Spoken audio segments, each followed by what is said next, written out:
and several others were kidnapped over Holy Week. Nigerian officials have been, unfortunately, complicit in facilitating these atrocities and imposed sanctions on officials involved in enforcing blasphemy and Sharia laws. The U.S. government knows who they are at both the local level and the federal level, and they should be held accountable. Hello guys, good morning, good afternoon, good evening, and welcome to this YouTube channel. Guys, wonder shall never end. America don't confirm and say Tinubu na him dey kpai people for Nigeria. This will not be say alleged, no alleged, no. Tinubu na him dey see him and Shetima na them be the terrorists where they kpai people for Nigeria, because according to the news, Senator Tëřröřïst don't expose Bola Ahmed Tinubu. I will play on the video, make una hear by una self. Sharia law that they practice for Nigeria. If una no make una know now. This video now go see am.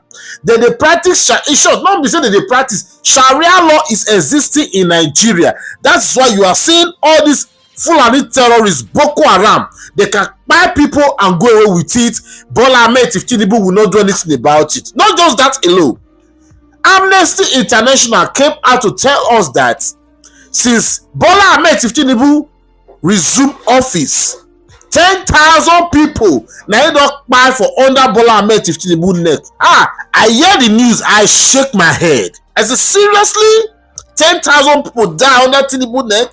Now I say, okay now. Anyway, I will play on the video make una hear, because we know say more than 10,000 people don't bear RIP since Tinubu take over office.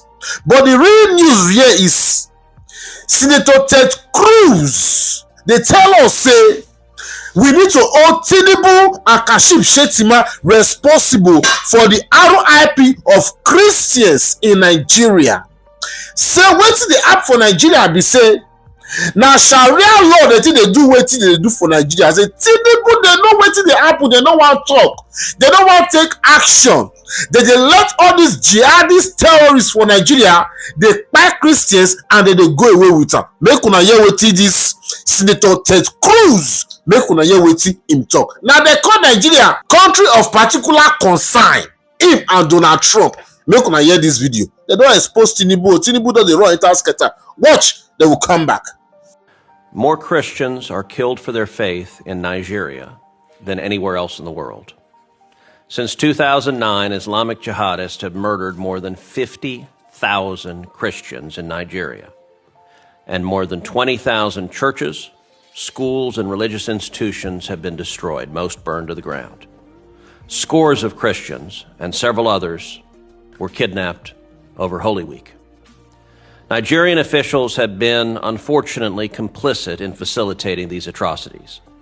At the state level, a dozen Nigerian states implement Islamist blasphemy and Sharia laws. At the federal level, the government looks the other way at Islamist violence.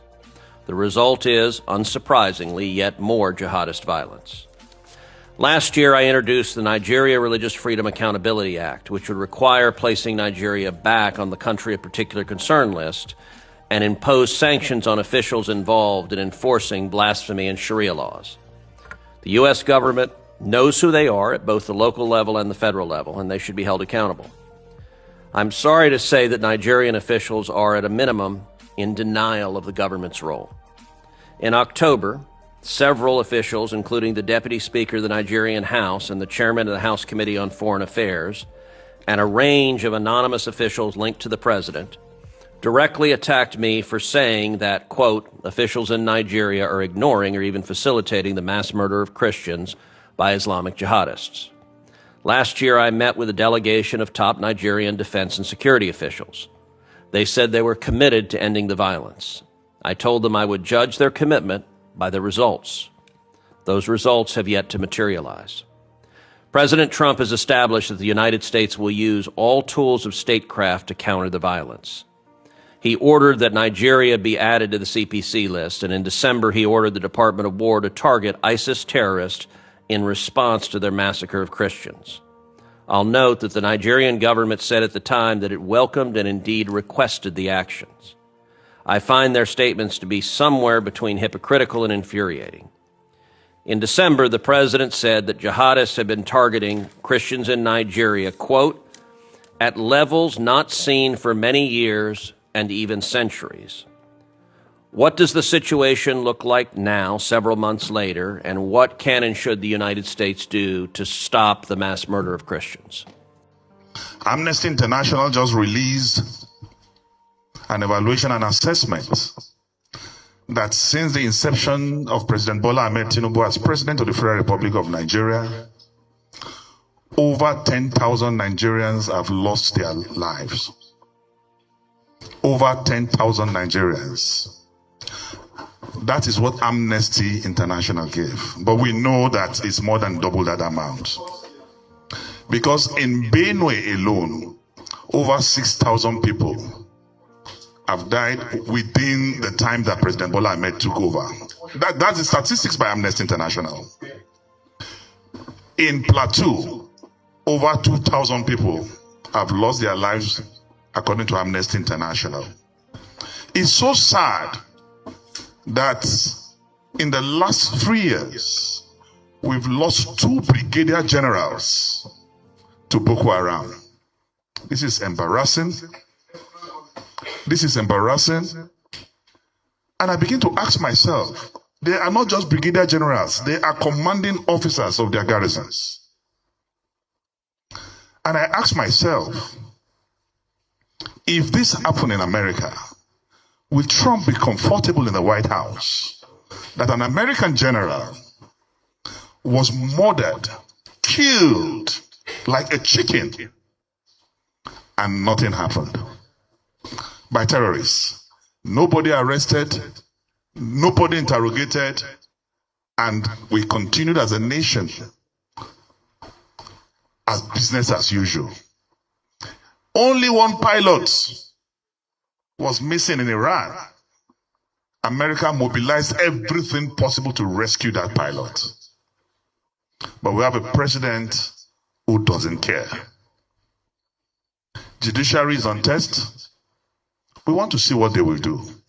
And the whole world is watching to see what they will do. I won't say more than that. I also want to say, with subsidy,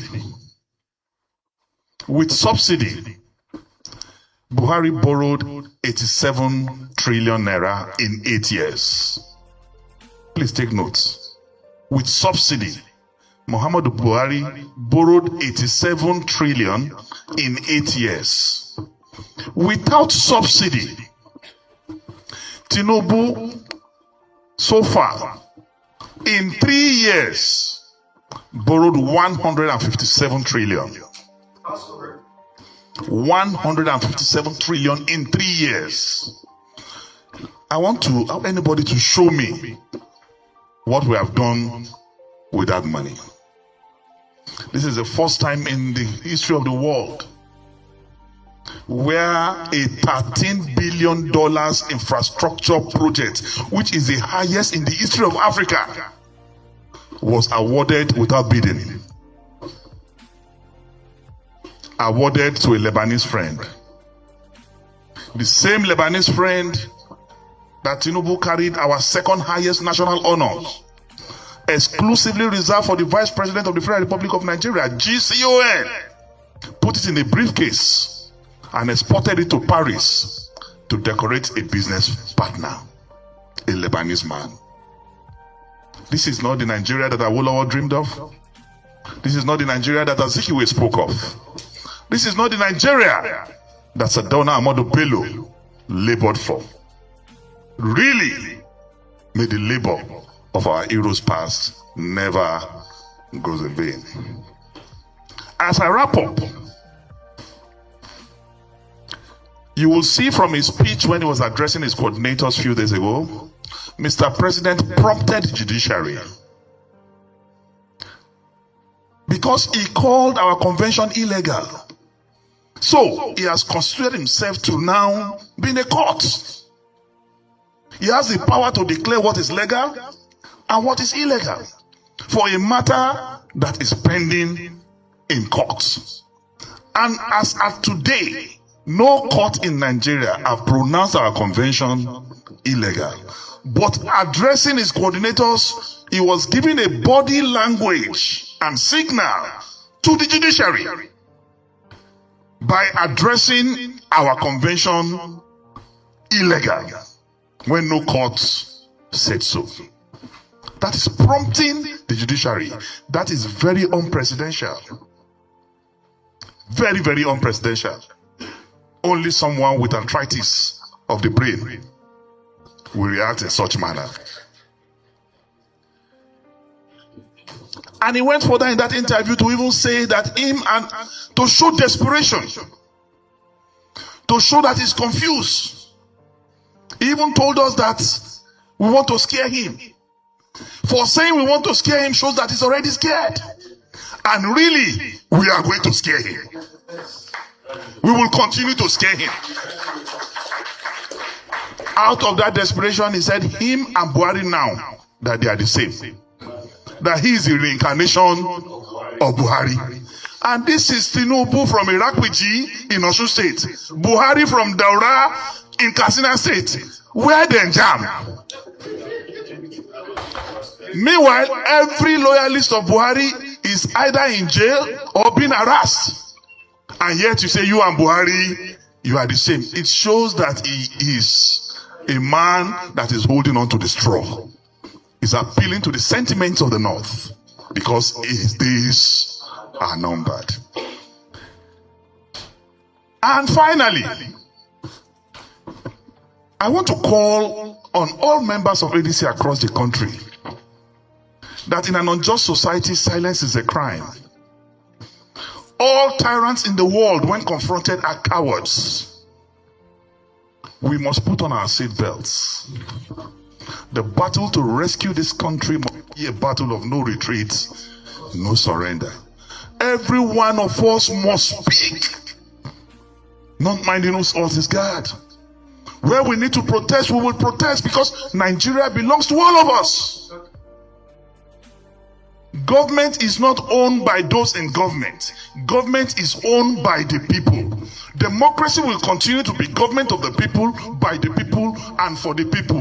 We will not allow Tinubu's type of democracy. Government of Bola Ahmed Tinubu by Sheyi Tinubu for the Tëřröřïst. We will not allow that.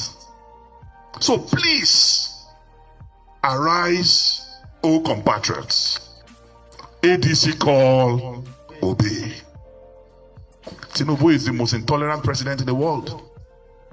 He's the only governor in the history of the world who had 3 deputy governors in his term.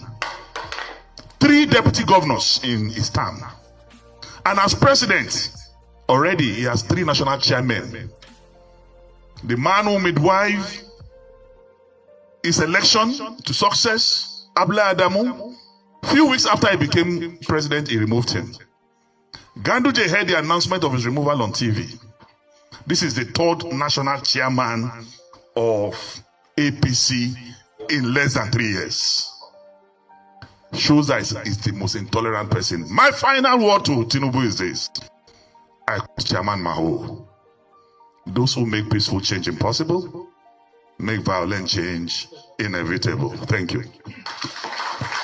Thank you so much.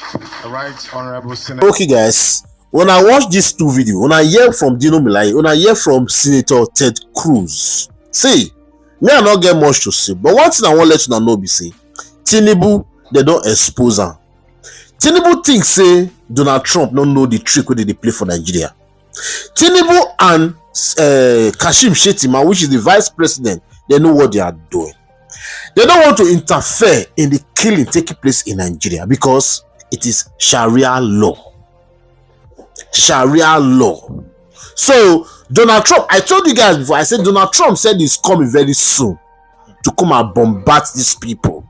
He is coming very soon. So I will end this video. Dino Melaye, when I hear what he talk, Amnesty International, they make us understand say more than 10,000 people don't buy when Tinubu to take over office. We know say don't pass 10,000. Like it don't pass 10,000 people since Tinubu to take over office. More than 10,000 people don't pass. Guys, I will end this video. Please share, please. Share, give it a thumbs up. The only way this video will go out is when you give it a thumbs up. Please thumbs up this video. As you do so, God bless you. See you guys on my next video. Stay safe, guys, and bye-bye.